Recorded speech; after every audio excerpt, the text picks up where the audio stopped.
Here are the disturbing mythical creatures, deeper, older, and stranger than anything you'll find on Reddit creepypastas.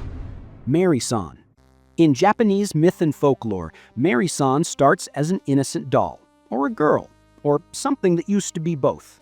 Perform the wrong ritual, usually a phone booth and a 10-yen coin, and she calls you. You hang up.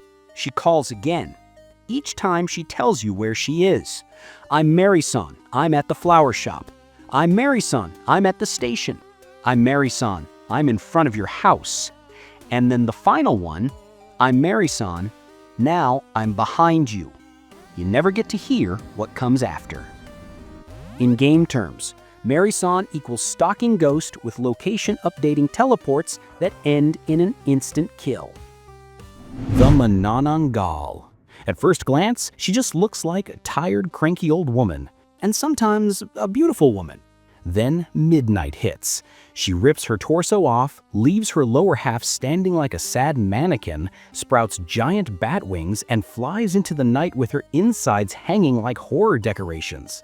Her favorite snacks? Unborn babies. She uses her long needled tongue like a biological straw, and that creepy tick-tick-tick sound she makes?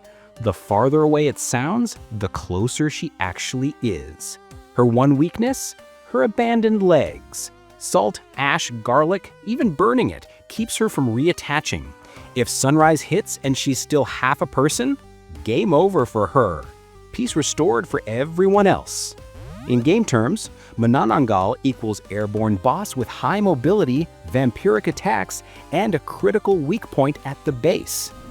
El Silbón.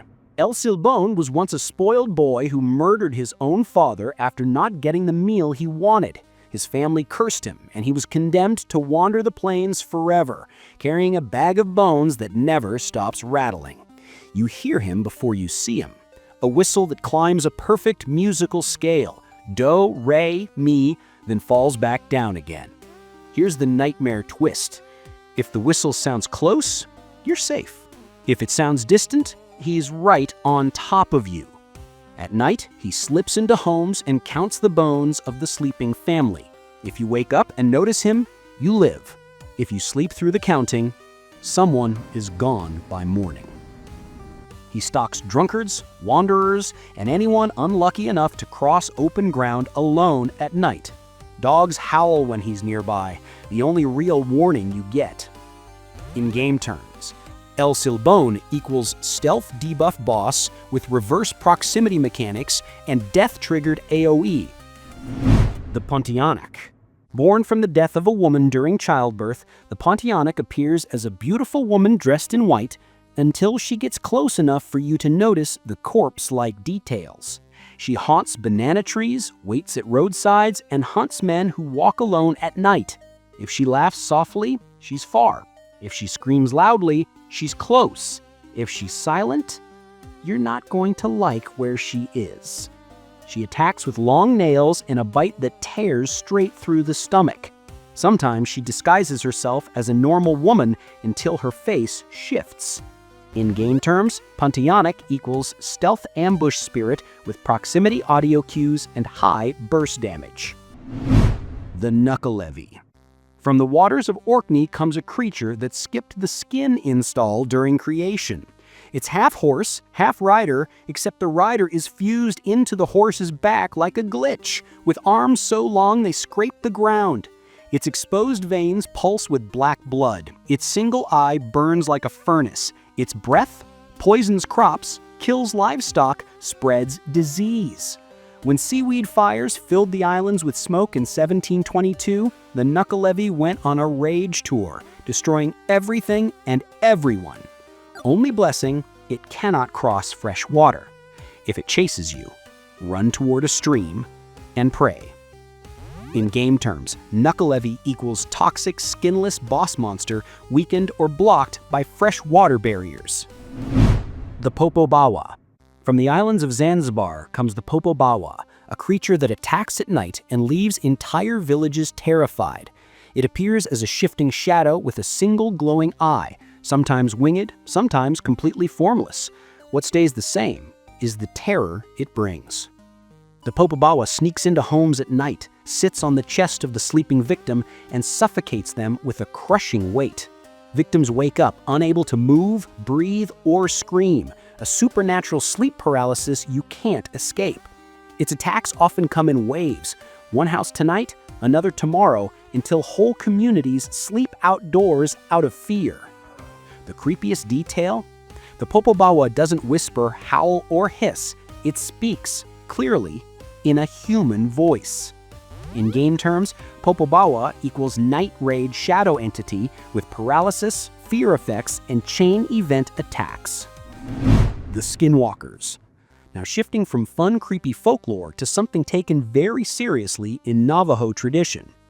Forget the memes, forget the TikTok shadows. In Navajo belief, skinwalkers aren't creepy forest guys. They are witches who chose evil over healing, using knowledge meant to help the community and twisting it into horror. To gain their power, they must commit the unthinkable, kill a close family member. Then they can shift into animals, wolves, coyotes, bears, owls, whatever best suits the job of causing sickness, fear, or death. In human form, they wear the skins of the animals they transform into. In animal form, they have human eyes staring back at you. They move among the tribe by day. By night, they become terror on four legs. Whispering their name is considered dangerous. Speaking too much about them is inviting attention. And attention is the last thing you want. In game terms, skinwalkers equals stealth shapeshifters with illusion, transformation, and mind manipulation abilities enabled by a dark ritual. Cipactli. Before anything existed, the Aztec gods created a cosmic sea monster with one defining feature. Every joint was a mouth. Elbows, knees, ankles, everything chewed on everything.